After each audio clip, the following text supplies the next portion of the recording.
Guys, welcome back to my channel STV Suman চ্যানেলে তোমাদের সবাইকে জানাচ্ছি স্বাগত। আজকে আমি চলে এসেছি মানকরে মল্লিকপাড়ার জমিদার বাড়ি। আর এই ভিডিওটি ধামাকাদার এবং ইন্টারেস্টিং হতে চলেছে, তাই তোমরা ভিডিওটি পর্যন্ত শেষ অবধি দেখতে থাকো। তো বন্ধুরা, তোমাদেরকে দেখি যে এটা হচ্ছে কিন্তু মূল ঢোকার পথ, ঠিক আছে? তো দেখো, এটা হচ্ছে মূল ঢোকার পথ, কিন্তু গেট বন্ধ। আমরা অন্য দিক দিয়ে যাব, অন্য দিক দিয়ে যাওয়ার চেষ্টা করব। তো যতটা সম্ভব ঘুরে দেখানো তোমাদেরকে কিন্তু আমরা দেখাবো। গেটটা বন্ধ, আর একটা গেটের কাছে এলাম, দেখছি সেই গেটটা বুঝে গেছে, কিন্তু দেয়াল ভেঙে গেছে। তো এই একটা পথ, তো এই পথটা দিয়ে আমরা ভেতরে প্রবেশ করব, কিন্তু এই জঙ্গল ভরা রাস্তা দিয়ে খুব সাবধানে কিন্তু প্রবেশ করব। আর জমিদার বাড়ির এটা হচ্ছে কবিরাজ বাড়ি। আর এই কবিরাজ বাড়ির কবিরাজের নাম হচ্ছে রাজবল্লভ। আর এই রাজবল্লভ ছিলেন বর্ধমান মহারাজার এক আত্মীয়, তোমরা বলতে পারো, মানে ঘনিষ্ঠ সম্পর্ক আর কি, বন্ধুর মতো। তো দেখো, এটা হচ্ছে আরেকটি গেট, এবং শোনা যায় যে এই কবিরাজ নাকি মানুষের পায়খানা দিয়েও কিন্তু ওষুধ তৈরি করতো। হ্যাঁ বন্ধুরা, এটা কিন্তু শোনা গেছে, এবং আমি বিভিন্ন জায়গাতে রিসার্চ করেও কিন্তু দেখতে পেয়েছি। তো শুনতে প্রথমে একটু কেমন গাটা শিরশির করে উঠলো না? হ্যাঁ, আমারও কিন্তু হয়েছিল, কিন্তু এটাই বাস্তব। আর দেখো বর্তমানে কীরকম অবস্থা, ভগ্নপ্রায় অবস্থা, কিন্তু এই জমিদার বাড়ির একটি প্রাচীন বিষ্ণু মন্দির আছে। সেই মন্দিরে এখনও কিন্তু পুজো হয়। তো তোমাদেরকে আরেকবার দেখিয়ে দিই। তো দেখো, কবিরাজ বাড়ি এটা হলো ভেতরকার দৃশ্যটা। তো তোমাদের বাইরের দিকেও দেখাবো, সেটা অন্য দিক দিয়ে নিয়ে যাব।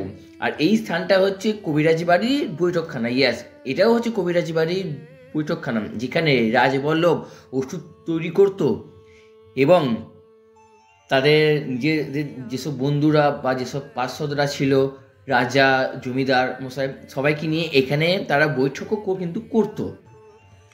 সেই জন্যই আমি এটাকে বললাম এটি একটি বৈঠকখানা, কিন্তু বর্তমানে প্রায় অস্তিত্ব নেই বললেই কিন্তু চলে। তো দেখো কীরকম ভগ্নপ্রায় অবস্থা, সব কিছু ভেঙে গেছে, গাছপালা উঠে গেছে। তো এবার তো তোমাদেরকে আমি শ্রী বিষ্ণু মন্দিরে শ্রী বিষ্ণু শিলাকে তোমাদেরকে এবার দর্শন করাবো, যেটি বর্তমানে আদৌ পুজো হয়, পুরোহিত দ্বারাই কিন্তু পুজো করা হয়।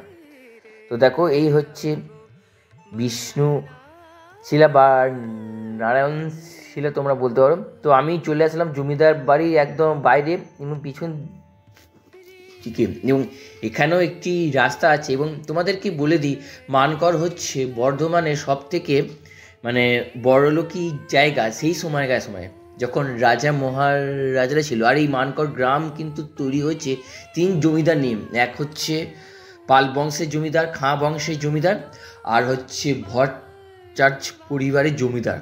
তিন জমিদারের বংশের মিলিত নামকরণ হয়েছে এই মানকর। এই কবিরাজ মহাশয়ের এতটাই পয়সা ছিল যে কারো কোনো বিয়ে হলে, মানে পরিবারের কোনো সদস্যের বিয়ে হলে 5টা গ্রামকে খাওয়ানোর মতো ক্ষমতা কিন্তু রাখতো।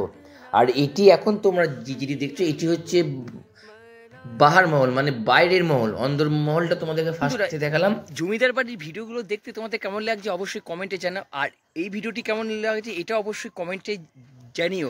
তাহলে সার্থক হবে এত দূর এসে তোমাদের জন্য এত সুন্দর সুন্দর জায়গাগুলোকে তুলে ধরা।